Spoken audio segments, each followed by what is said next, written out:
Mount Everest, आपने mount Everest पे climb किया। हमें तो मतलब सोच कर ही मुझे गूज़बम्प आ रहे हैं कि इतना ऊपर आपने कैसे करा। ऑब्वियसली स्टार्टिंग में ऐसा कुछ नहीं था कि मुझे कभी माउंट एवरेस्ट जाना है या कुछ और।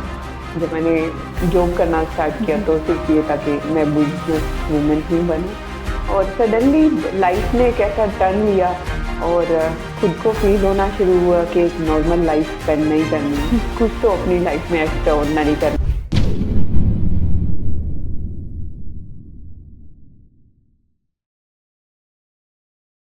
हेलो दोस्तों, वेलकम टू टीवीटी पॉडकास्ट। आज हमारे साथ में रीना भट्टी जी हैं, जो कि माउंटेनियर हैं और इन्होंने अभी हाल ही में नेशनल रिकॉर्ड बनाया माउंट एवरेस्ट क्लाइंब करके। आइए मिलते हैं रीना जी से। Hello Reena ji. Thank you TVT for inviting me. Today I am sharing my Mount Everest journey and experience and all things with you. Mount Everest, आपने माउंट एवरेस्ट पे climb किया। हमें तो मतलब सोच कर ही मुझे गूज़बम्प आ रहे हैं कि इतना ऊपर आपने कैसे करा। ऑब्वियसली स्टार्टिंग में ऐसा कुछ नहीं था कि मुझे कभी माउंट एवरेस्ट जाना है या कुछ और। जब मैंने जॉब करना स्टार्ट किया तो सिर्फ ये था कि मैं बिजनेस वूमेन ही बनूं, और सडनली लाइफ ने एक ऐसा टर्न लिया और खुद को फील होना शुरू हुआ कि एक नॉर्मल लाइफ स्पेंड नहीं करनी, कुछ तो अपनी लाइफ में एक्स्ट्रा ऑर्डिनरी करना है। और वो एक्स्ट्रा ऑर्डिनरी कब मुझे दुनिया की सबसे ऊंची चोटी छूने का मौका मिल जाएगा और कब मेरा वो पैशन, मेरा सपना बन जाएगा, मैंने भी नहीं सोचा था। तो ऑब्वियसली मैं लकी मानती हूँ इस चीज़ के लिए कि मैंने 23 में भी उसको टच किया है, और 24 में तो ऑब्वियसली एक नेशनल रिकॉर्ड के साथ में कंप्लीट किया। What a great achievement. But इस अचीवमेंट के पीछे की जर्नी के बारे में बताएं कि कहाँ से आपको इंस्पिरेशन मिली कि माउंट एवरेस्ट चढ़ना है आपको। मैं एक छोटे से टाउन से बिलोंग करती हूँ और एक मिडिल क्लास फैमिली से भी बिलोंग करती हूँ। तो कहीं ना कहीं मैं एक ऐसे स्टेट में रह रही हूँ, जब मेरा बर्थ हुआ तो एक जेंडर रेशो बहुत बड़ा इशू था और वो मैंने भी फेस किया है। तो मुझे लगता था कि कुछ ना कुछ 8th क्लास तक मेरा स्पोर्ट्स टीम में मैं रही हूँ, और जब जॉब करना स्टार्ट किया तो वो बस ऐसा घर ऑफिस ऐसा चल रहा था, नॉर्मल लाइफ। आई थॉट कि मैं ऐसी नहीं हूँ, मैं कहीं ना कहीं वो मिस कर रही थी अपने आप को। और माउंटेन में फर्स्ट टाइम मुझे अमरनाथ यात्रा जाने का मौका मिला, तो वो बोलते हैं ना कि माउंटेन ने टच किया उस चीज़ को, मुझे फील हुआ कि हाँ ये मैं हूँ। वहाँ पे मुझे थोड़ा डिफ़िकल्ट लगा, जैसे क्लाइंब करना है, कोई प्रिपरेशन नहीं था, कैसा क्लोथिंग होगा, कैसा होगा, और वो नेचर, वो ठंड, वो हेडल्स मुझे अपने आप से मिलवा रही थी कि हाँ जितने माउंटेन हमें कितना कुछ सिखा सकते हैं अपनी लाइफ में। और वहाँ से मेरी जर्नी शुरू हुई। जनवरी 2019 में मैंने चादर ट्रैक किया, वो मेरा एक टर्निंग पॉइंट था। ऑब्वियसली चादर ट्रैक -30 के अंदर जसकारी वो पूरा फ्रीज हो जाती है, तो वहाँ पे करना होता था। मुझे लगा कि थोड़ा सा प्रॉब्लम आया, बट मुझे लगा कि क्यों ना मैं इसको एज ए कैरियर ले लूँ, जो पहचान मैं ढूंढ रही थी शायद वो पहचान मुझे मिल जाए। और 19 से स्टार्ट हुआ और 24 में माउंट एवरेस्ट मैंने क्लाइंब किया। इस जर्नी के अंदर ऑलमोस्ट 17 to 18 मैं माउंटेन क्लाइंब कर चुकी हूँ। तो आप एज अ स्पोर्ट्स पर्सन रही बचपन से? स्पोर्ट्स पर्सन बोल सकते हैं। 8th क्लास तक मैं कबड्डी टीम मेंबर रही हूँ। उसके बाद में थोड़ा सा फैमिली की वजह से या स्टडी की वजह से मुझे थोड़ा बैक फुट पे आना पड़ा। देन 19 में फिर से मैंने एक एडवेंचर स्पोर्ट्स चूज़ किया, तो अब तो मैराथन भी मैं करती हूँ, साइकिलिंग भी करती हूँ। तो स्ट्रेंथ कैसे फील हुई आपको कि आपकी बॉडी में इतनी स्ट्रेंथ है कि आप -30 डिग्री या इससे भी टफ सिचुएशन को आप फेस कर सकती हैं? स्टार्टिंग में हमें नहीं पता होता है बेसिकली। जब हम अपने आप को पहचानते हैं, हम एक ऐसी सिचुएशन में अपने आप को डाल लेते हैं जो आपने कभी सोचा ना हो। तो उस सिचुएशन से जब आप निकल के आते हो, जब वो फेस करते हो, तब हमें पता चलता है कि एक्चुअल में हमें स्ट्रेंथ कहाँ पे है।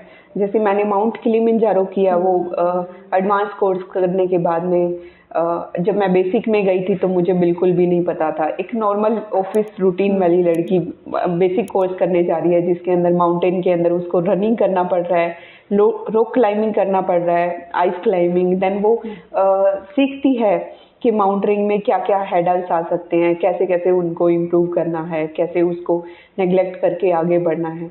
और किलिमंजारो जब मैंने किया तो मुझे एम्स हुआ एल्टीट्यूड सिकनेस, और तब पता चला कि धीरे धीरे जब जब हम कोई चीज़ एक सर्टिकुलर हाइट गेन करते हैं तो ओबियसली एल्टीट्यूड सिकनेस कॉमन सी चीज़ है। वो 3000 के बाद में कभी भी आ सकता है, 8000 में तो बहुत अलग लेवल से चला जाता है। तो यही सब चीज़ है कि जब हम कोई भी चीज़ करते हैं तो उसमें ये सब हमें खुद पता नहीं होता।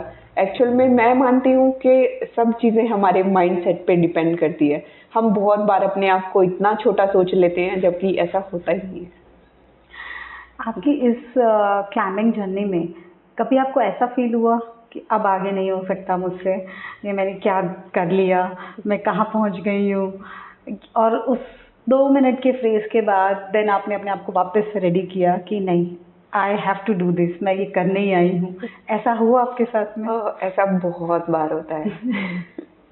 ऑब्वियसली जब 12 आवर्स 13 आवर्स आपको कंटिन्यूसली चलना होता है, बॉडी डिहाइड्रेशन मोड पे होती है, थकान भी होती है, मेंटली भी टायर्ड होता है, फिजिकली ऑलरेडी टायर्ड हो चुके होते हो आप, तो एक मोमेंट ऐसा आता ही है जब आप खुद को बोलते हो कि अरे मैं कर क्या रही हूँ, मैं किस लिए आई हूँ, मैं एक नॉर्मल लाइफ बहुत अच्छे से स्पेंड कर रही थी तो मैं क्यों आई हूँ।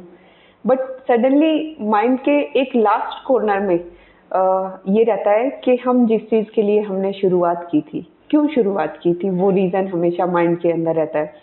और वही माइंड बस ये होता है कि अभी सब टायर्ड हो गया है, माइंड फिर भी नहीं बोलता है, हमें सिर्फ माइंड को समझाना होता है। और बैक टू बैक मैं तो अपने आप को ये समझाती हूँ कि एक स्टेप मैंने लिया है तो नेक्स्ट स्टेप भी लेना है और ऐसे करके आगे बढ़ते रहना है। और जब सबमिट सामने हो तो ऑब्वियसली वो थकावट, वो 10 घंटे की जर्नी, वो डिहाइड्रेशन और वो सब इतना सब अच्छा लगता है, क्योंकि कहीं ना कहीं हम हमारे जो माइंड का हमारे अंदर जो दायरा है उस पर हम कहीं ना कहीं विजय हासिल कर लेते हैं तो बहुत सुकून का पल होता है और वो सारा स्ट्रेस गायब हो जाता है। कोई एक ऐसी सिचुएशन आई जो आपके लिए लगा कि बहुत ही टफ है और पता नहीं मैं इसको कैसे निकलूंगी? क्या वो एक फियर टाइम ऐसा कुछ आपने फेस किया था? कोई एक ऐसी घटना आपके साथ हुई? बहुत अभी 23 एवरेस्ट की अगर मैं बात करूं तो मुझे मंजिल मेरी बिल्कुल सामने, मैंने पूरा कवर किया। हिलेरी स्टेप के थोड़ा सा आगे जाने के बाद मेरा 50 मीटर एवरेस्ट सबमिट बचा था और वहाँ से मुझे वापस आना पड़ा। और उस वहाँ तक पहुँचने में मुझे 4 साल लगे थे और उन 4 साल में काफ़ी सारे एक्सपीडिशन हुए, फाइनेंशियली भी बहुत कुछ, ओबियसली एक कॉस्टली गेम है तो फाइनेंशियली भी बहुत इशू रहे। उन सबको पार करके मैं वहाँ तक पहुँची और मुझे सिर्फ 50 मीटर से वापस आना पड़ा। और 50 मीटर से जब मैं वापस आ रही थी तो मैं एक हेल्पलेस जिसे बोलते हैं, फर्स्ट टाइम मैंने ऐसा फील किया था कि शायद मैं हुई नहीं, कोई मायने नहीं रखता कि मेरा होना या ना होना। और मन भी कर रहा था कि यहीं पे मैं क्यों ना अपनी जर्नी ख़त्म कर लूँ, अपनी लाइफ ख़त्म कर लूँ। जहाँ पे यूजुअली 4 घंटे वापस आने में लगते, वहाँ 10 साढ़े 10 घंटे मुझे वापस आने में लगे। और मैं अपने गाइड से बात कर रही थी कि दाई मैं ऐसे वापस नहीं जा सकती। मैं लिटरली उस टाइम ऐसा लग रहा था कि मैं गिड़गिड़ा रही हूँ कि एक सबमिट के लिए। बट उस जर्नी से मैंने बहुत कुछ सीखा, कैसे अपने आप को संभाल के रखना है, कैसे प्रिपरेशन करना है, कैसे मेंटली और इमोशनली आपको माउंटेन में जाने के लिए प्रिपेयर होना पड़ेगा। माउंटेन, जब हम माउंटेन के नीचे होते हैं, बेस कैंप पे होते हैं, तो माउंटेन हमें सिखाता है कि आप मुझे नहीं जीत सकते, अगर आप मेरे साथ तालमेल बना के रखोगे तो ही मैं आपको आगे का रास्ता दे सकता हूँ। तो हमारी बहुत सारी ऐसी प्रॉब्लम्स या फिर ऐसा हमारा माइंडसेट या फिर हमारे थॉट्स वो बहुत छोटे पड़ जाते हैं। और माउंटेन ने वो मुझे सिखाया कि यहाँ पे जर्नी ख़त्म नहीं हुई, ये मैं सिर्फ सिखाने के लिए वापस भेज रहा हूँ।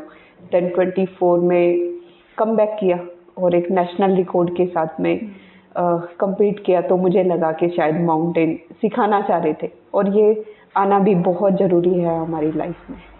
तो जब आप क्लाइंब कर रहे थे तो उस टाइम में क्या थॉट्स चलते हैं? क्या आप स्पिरिचुअलिटी के बेसिस पे आप क्लाइंब करते हो या अपनी बॉडी की स्ट्रेंथ पे? क्या थॉट्स चलते हैं या दोनों मिले जुले थॉट्स होते हैं? मैं बोलूँगी तीनों मिले जुले होते हैं। तीनों। ऑब्वियसली फिजिकल स्ट्रेंथ होना बहुत ज़रूरी है, मेंटली प्रिपरेशन भी बहुत ज़रूरी है और स्पिरिचुअल भी बहुत ज़रूरी है। जब मेंटली और फिजिकली काम नहीं करते तब स्पिरिचुअल काम करता है। जब हमारा ऑब्वियसली हम इतना टाइम कंटिन्यूसली चलते हैं तो फिजिकल टायर्ड होता है, देन मेंटली आता है कि मेंटली हम एक दूसरे पुश करते रहते हैं और मेंटली भी जब थक जाता है तो स्पिरिचुअल हमें काम आता है कि हमने क्या हमारे थॉट रहते हैं, क्या हमारी पॉजिटिविटी रहती है। और बोलते हैं ना कि सब चीज़ों के ऊपर भगवान होता है, तो जब भगवान में आस्था होती है और भगवान से हम सीखते हैं। बहुत बार जब हम गिरते हैं, गिर के उठने के बाद में जब हम सीखते हैं उस चीज़ में, तो वहाँ पे कहीं ना कहीं हमारी आस्था बहुत मैटर करती है। तो मैं तो यही मानती हूँ कि तीनों ही चीज़ें जब साथ में काम करती हैं तभी आप लाइफ में कुछ अचीवमेंट कर पाते हो और तभी हम लोग माउंटेन क्लाइंब कर पाते हैं। हमने मूवीज में देखा है कि कितना टफ जर्नी होती है, कि कभी तूफान आ गया है, कभी आप कहीं फंस गए हैं या आपको मतलब फिजिकल पेन आने लगा, और आप बहुत सारी डिफिकल्टीज हम देखते हैं जब हम कोई डॉक्यूमेंट्री देखते हैं या मूवी में कोई देखते हैं। तो आपको सबसे ज़्यादा फियरफुल थिंग कौन सी लगी? तूफान आना या चलते चलते थक गए हो? क्या आपको ऐसा महसूस हुआ? देखिए, माउंटेन एडवेंचर गेम है, प्रिडिक्शन का कुछ नहीं पता है। वो मतलब टोटली डिपेंड करता है कि वेदर, ऑब्वियसली हम एक प्रिकॉशन लेके चलते हैं कि वेदर फोरकास्ट के अकॉर्डिंग हमारा समिट पुश होता है या फिर हमें हायर कैंप पे मूव करना होता है, तो वेदर फोरकास्ट बहुत मायने रखता है। लेकिन फिर भी अगर किसी भी सिचुएशन में आप चल रहे हो कंटिन्यूसली और वेदर ख़राब हो जाए, तो सबसे ज़्यादा तो मुझे तो वेदर ही लगता है। फिजिकल हम ट्रेनिंग कर सकते हैं ग्राउंड लेवल पे, मेंटली भी प्रिपेयर कर सकते हैं अपने आप को, बट वेदर हमारे हाथ में ही नहीं है बिल्कुल भी। और अगर कंटिन्यूसली आप मतलब लॉन्ग ड्यूरेशन में चल रहे हो तो कुछ ना कुछ तो होगा ही होगा। और सबसे ज़्यादा मेरा जो फियर रहता है, माउंट नून के टाइम मेरे को फ्रोस्ट बाइट हुआ था। और जब सबसे हम जब क्लाइंब करते हैं तो मोस्टली रात को क्लाइंब करते होते हैं। तो रात के टाइम जब सनराइज से थोड़ा सा पहले 2 से 5 बजे के बीच में माइनस काफ़ी टेम्परेचर काफ़ी गिर जाता है, तो वो जो ठंड है ना वो हमेशा चीर देती है अंदर से। तो मेरा फियर तो सबसे ज़्यादा वही है। बाकी वेदर है तो उसका हम कुछ नहीं कर सकते, वो कभी भी ख़राब हो सकता है। प्रिपेयर रहना बहुत ज़रूरी है उन सब चीज़ों के लिए।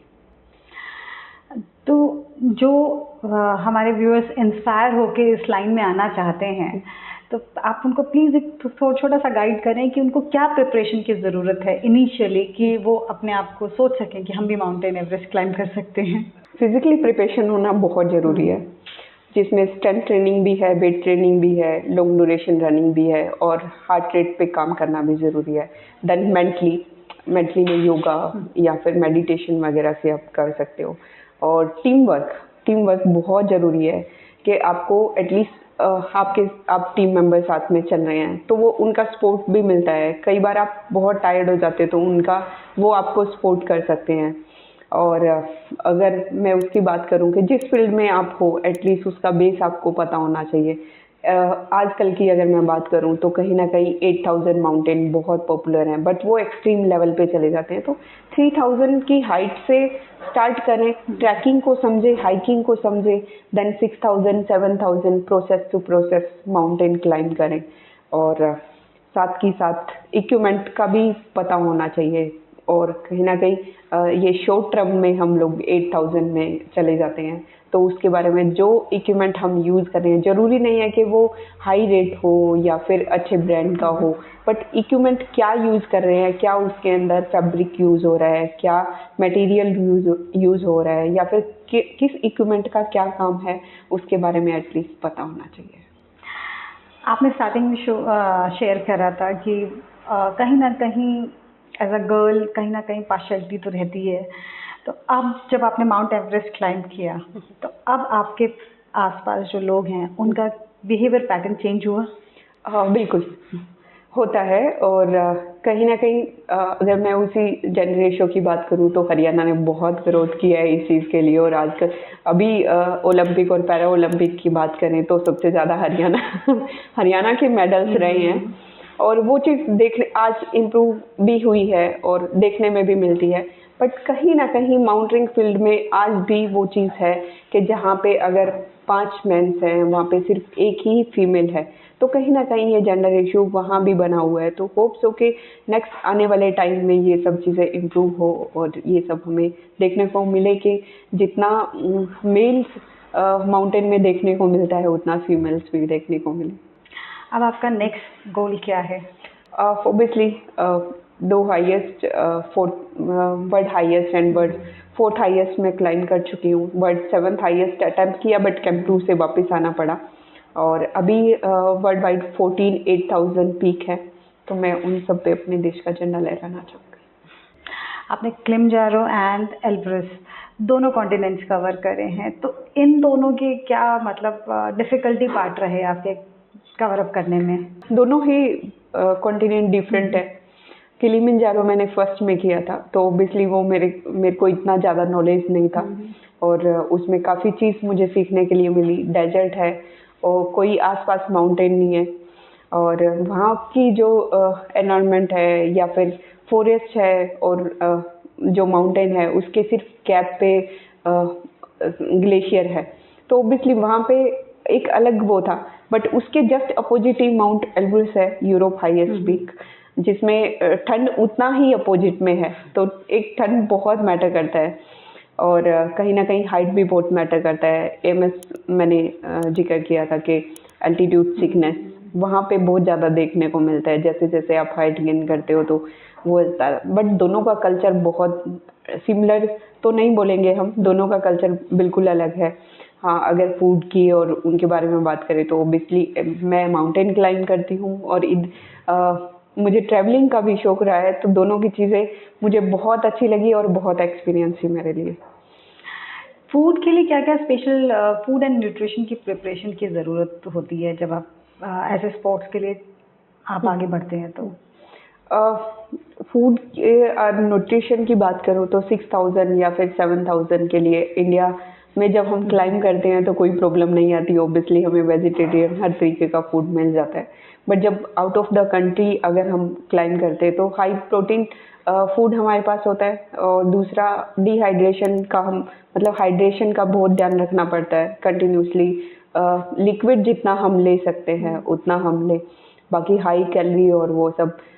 वेजिटेरियन के लिए थोड़ा सा जब बाहर का हम क्लाइंब करते हैं तो प्रॉब्लम आता है। बाकी और बहुत सारी चीज़ें हैं जो नॉन वेजिटेरियन हैं उनके लिए थोड़ा इजी हो जाता है। तो basically high protein based and liquid पे ज़्यादा फोकस रहता है। तो माउंट एवरेस्ट क्लाइंब करते हुए कोई एक ऐसा एक्सपीरियंस लगा आपको, आपने महसूस किया कि बस अब उसके बाद तो मैं पता नहीं इसके बाद मैं बचूंगी कि नहीं बचूंगी, ऐसा डेथ एक्सपीरियंस आपने फेस किया? ऐसा माउंट एवरेस्ट पे तो नहीं किया मैंने, but mount Noon pre Everest Ladakh में 7,000 का पीक है, वहाँ पे मैंने ज़रूर एक्सपीरियंस किया है। तो ओबियसली 7,000 मेरा फर्स्ट माउंटेन था आफ्टर 6,000। वहाँ पे कैंप 3 के बाद में मुझे लगा था कि कंटिन्यूसली मेरे को वोमिटिंग हो रहा था, या हम बोल सकते हैं कि एमएस हिट कर रहा था मुझे। और ऑक्सीजन लेवल ऑलमोस्ट मेरा 40 के आसपास चला गया था। वहाँ पे मुझे लगा कि अब तो बहुत क्रिटिकल सिचुएशन आ गई। और मेरे गाइड ने भी बोला था कि अगर ये रिकवर करती है तो ठीक है, अदरवाइज इसको एक्सपीडिशन पूरा वाइंड अप करना पड़ेगा। बट कंटिन्यूसली उन्होंने प्रिकॉशन रखा। और जैसे मैंने बोला कि न्यूट्रिशन और फूड मतलब लिक्विड फूड बहुत मैटर करता है, तो कंटिन्यूसली लिक्विड फूड को बढ़ा के रखा। तो नेक्स्ट मॉर्निंग में ऑक्सीजन थोड़ा अप हुआ, देन उन्होंने क्लाइंब करने का चांस दिया। हाँ, ये मेरी लाइफ में एक ही मोमेंट ऐसा आया है अभी तक कि जब मुझे लगा कि शायद ये कैरियर यहीं पे ख़त्म हो जाएगा। जब आप क्लाइंब करते हो और जब बहुत थक जाते हो और आप रेस्ट मोड पे आ गए हो कि थोड़ी देर रेस्ट ले रहे हो, तो उस टाइम क्या थॉट्स होते हैं आपके? उस टाइम थॉट्स होते ही नहीं है, बस ऐसा बहुत बार ऐसा होता है कि हमें टेंट की भी ज़रूरत नहीं होती है, किसी मैट की ज़रूरत नहीं होती है। हम अपना बैग पैक उतारते हैं और पूरा मतलब घास वाला वो होता है ना, फ्लोर मिलता है, तो हम बस उस पे लेट जाते हैं अपनी आंखें बंद करके खुले आसमान में खुले आसमान को देखते हुए, और एक बहुत जोर से रिलैक्स वाली फील करते हैं कि यार हाँ बस आज का हो गया, कल का कल देखेंगे। तो बहुत सुकून का टाइम होता है शायद वो। आजकल की फीमेल्स के लिए आप क्या मैसेज देना चाहेंगी? आज की अगर मैं महिलाओं की बात करूं तो शायद वो किसी भी फील्ड में कम नहीं है। हम किसी भी फील्ड को उठा के दे सकते हैं, और आज का जो जनरेशन है वो काफ़ी इम्प्रूव कर रहा है। और कहीं ना कहीं अगर मैं स्टडी की भी बात करूं तो पीछे मैं देख रही थी एजुकेशन, उसमें तो कहीं ना कहीं लड़कियां बहुत अच्छे से टॉप कर रही हैं, स्पोर्ट्स में भी अच्छा टॉप कर रही हैं, चाहे वो मेडिकल फील्ड हो। यही कि कंटिन्यूसली जो भी आप गोल लेके चलते हैं उसमें कंटिन्यूसली मेहनत करते रहें, और जो भी हेडल्स आते हैं उनको समझें। अपनी अगर फेलियर आते हैं तो उसको फेलियर ना समझे, अपॉर्चुनिटी समझे। आज अगर मैं बात करूँ, ना कि फीमेल की बात करूँ, बट मैं अपनी यंग जनरेशन की बात करूँ, तो फेलियर को फेलियर समझ के या तो वो गिव अप कर देते हैं, या फिर उसको समझते नहीं कि फेलियर आया क्यों। उस फेलियर को समझना ज़रूरी है, देन इम्प्रूव करना ज़रूरी है, और उसके बाद आगे बढ़ना ज़रूरी है। Thank you so much Vishal ji for inviting me in TVT platform. और अगर आपको मेरा एक्सपीरियंस और मेरी जर्नी अगर पसंद आई है तो प्लीज़ इसको लाइक करें, सब्सक्राइब करें, और ऐसे पर्सन को शेयर करना बिल्कुल ना भूलें जिनको मोटिवेशन की ज़रूरत है।